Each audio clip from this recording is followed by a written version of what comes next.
মোনামা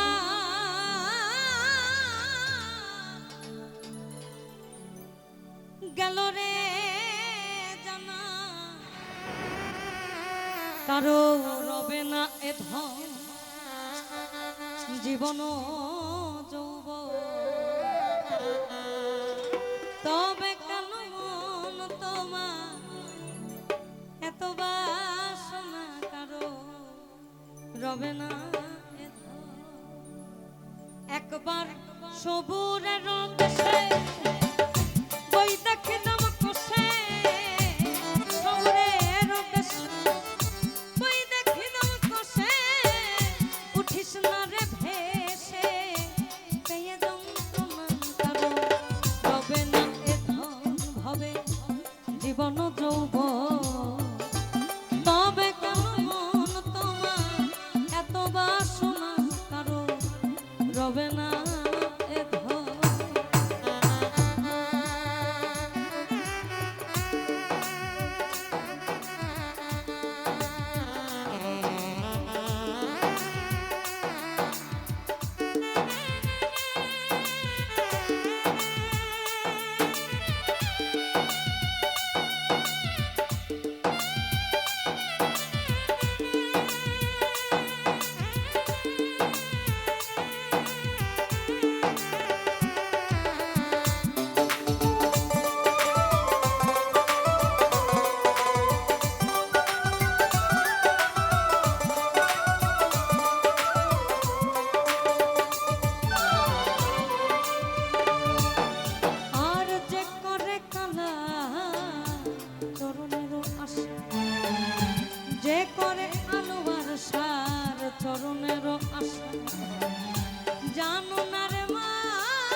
একটা কথা আছে যেটা আমার বাবাজি হয়তো বা জানেন।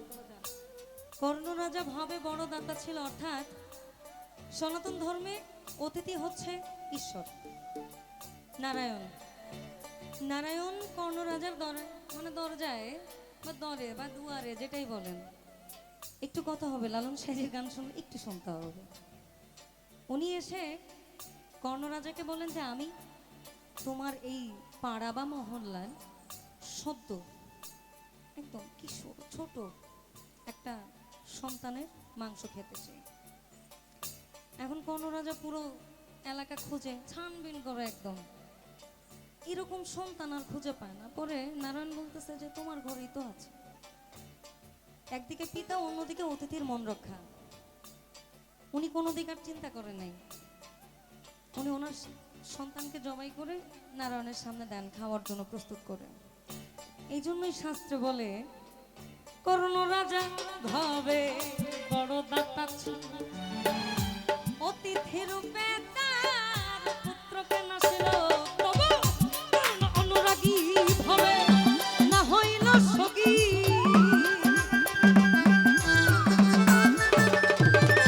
তবু কর্ণ অনুরাগী না হইল সগী।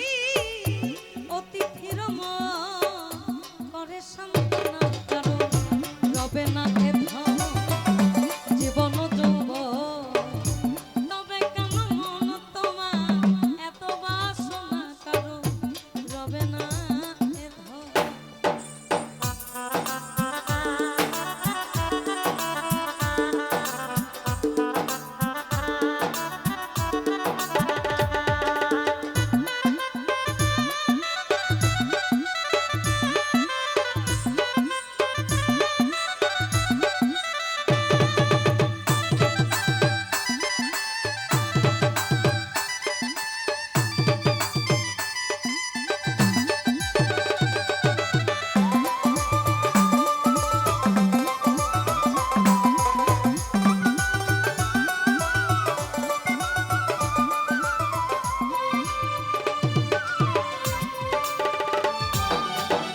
রামের ভক্ত লক্ষণ ছিল সর্বকাল, শক্তিশাল হানিল তার বক্ষস্থলে।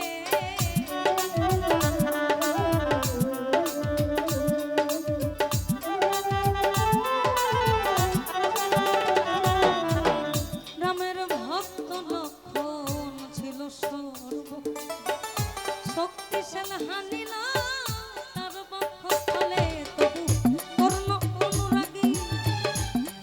তবু রামচন্দ্রের প্রতি লক্ষ্য ছাড়িল ভক্তি। লালন বলে কর ফকির, লালন বলে কর এ বিবেচনা, কারো রবে না এ ধন জীবন যৌবন। তবে কেন মন তোমার এত বাসনা, কারো রবে না এ ধন। একবার সবুরের দেশ বই দেখিলাম কষে,